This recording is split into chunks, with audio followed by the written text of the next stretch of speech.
Mga elemento ng kasaysayan. Paano kung may time machine ka tulad nito?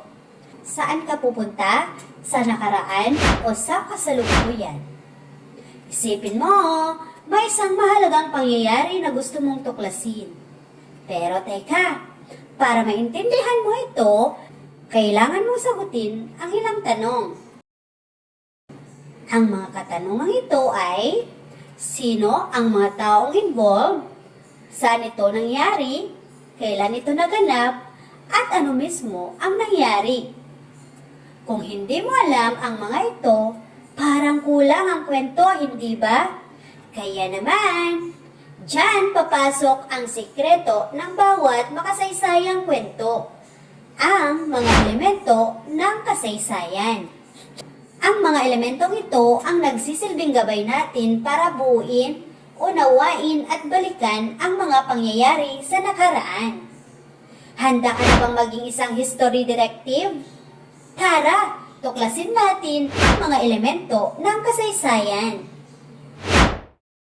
Narito ang 4 na elemento ng kasaysayan: tao, lugar, panahon, at pangyayari.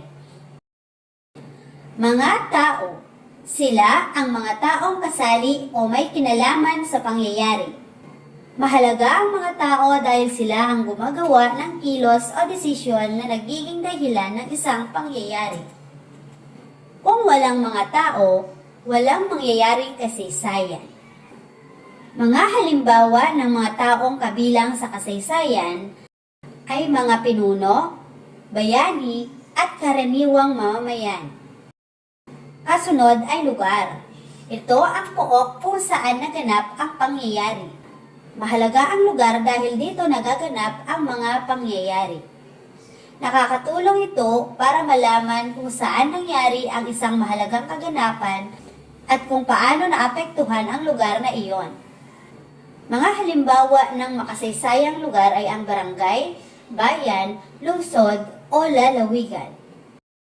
Ito ay tumutukoy kung kailan nangyari ang isang pangyayari. Mahalaga ang panahon dahil ipinapakita nito kung gaano na katagal ang isang pangyayari at kung ano ang kalagayan ng mundo o ang komunidad noong panahong iyon.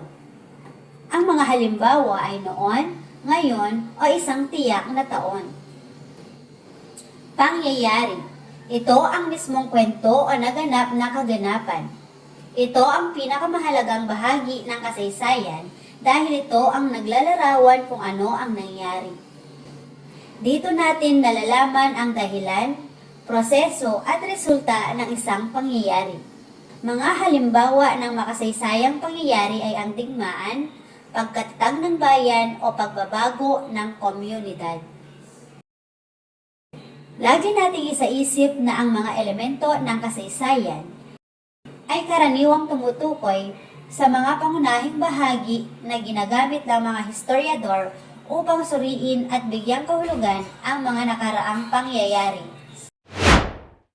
Narito ang isang halimbawa: ang bantayog ni Andres Bonifacio.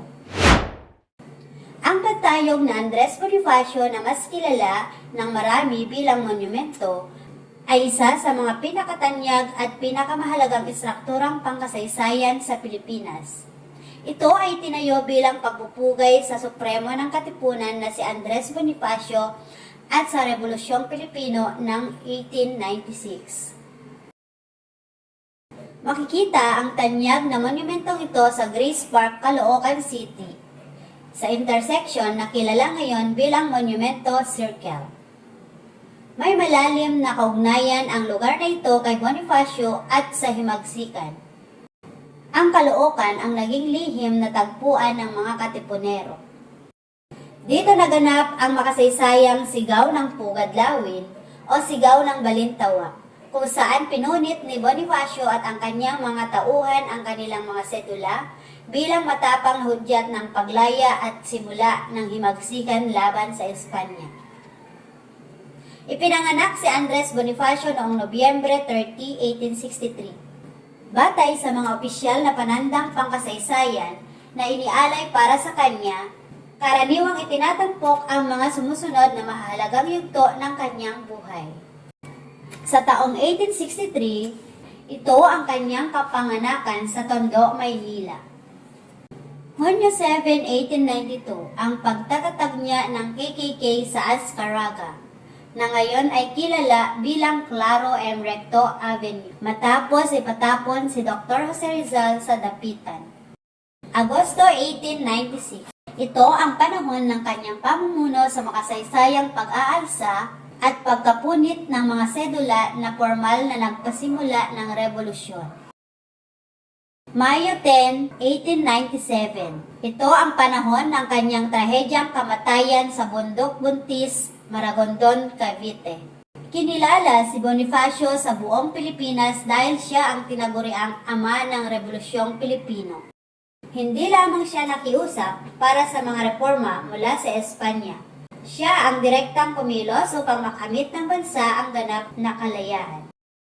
Ang kanyang mga pangunahing nagawa ay ang mga sumusunod.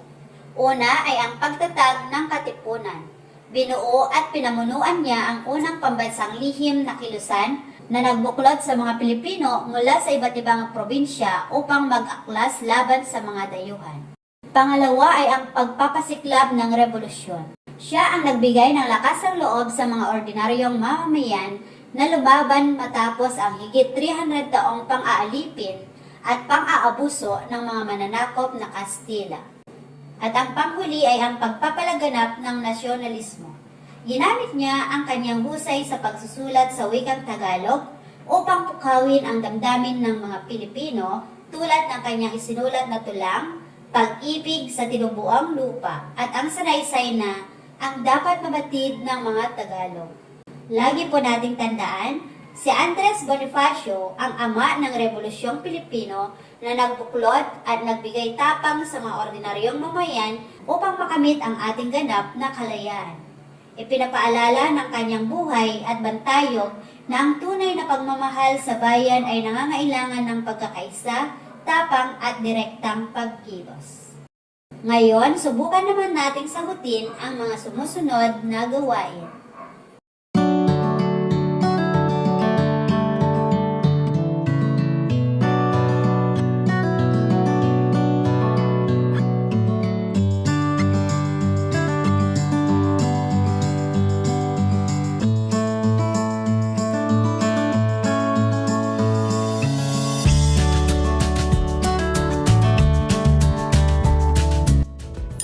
Thank you for watching! Please don't forget to like, share, and subscribe and turn on the notification bell so you'll be updated for our next lesson. Goodbye and see you next time!